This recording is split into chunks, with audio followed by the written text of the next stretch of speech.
Welcome to my YouTube channel Mitaj কিচেনে সবাইকে স্বাগত। আজ রান্না করছি পাট শাকের ডাল।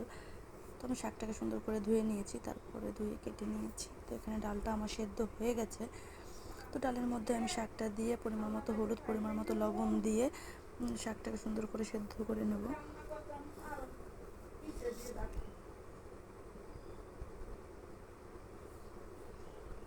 তো ডালের মধ্যে শাকটাকে দিয়ে আমি সুন্দর করে মিশিয়ে নিচ্ছি। মিশিয়ে নিয়ে আমি কিছুক্ষণের জন্য ঢাকনা দিয়ে ঢেকে রান্না করে নেব, যাতে শাকটা সুন্দর করে সেদ্ধ হয়।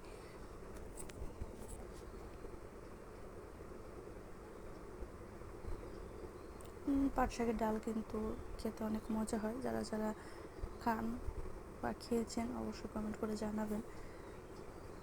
পাট শাকের ডাল কিন্তু রসুন ফোড়ন দিয়েও রান্না করা যায়, আবার নিরামিষভাবে রান্না করা যায় পাঁচফোড়ন ফোড়ন দিয়ে। তো রসুন ফোড়ন দিয়ে রান্না করলে পাট শাকের ডালটা বেশি টেস্ট হয় আমার কাছে মনে হয়।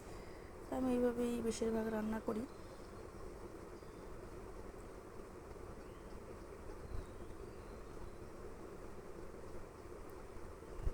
তো এই তো ঢাকনা দিয়ে আমি ঢাকনাটা উঠিয়ে একটু নাড়াচাড়া করে দিচ্ছিলাম।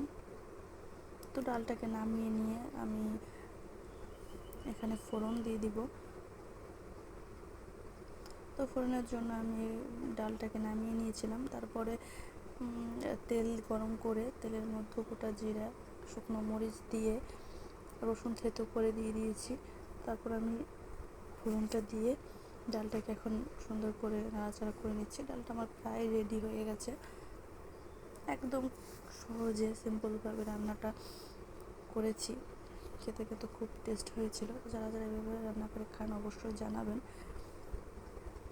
আর আমার ভিডিওটি ভালো লাগলে আমার চ্যানেলটিকে সাবস্ক্রাইব করবেন, লাইক কমেন্ট শেয়ার করবেন।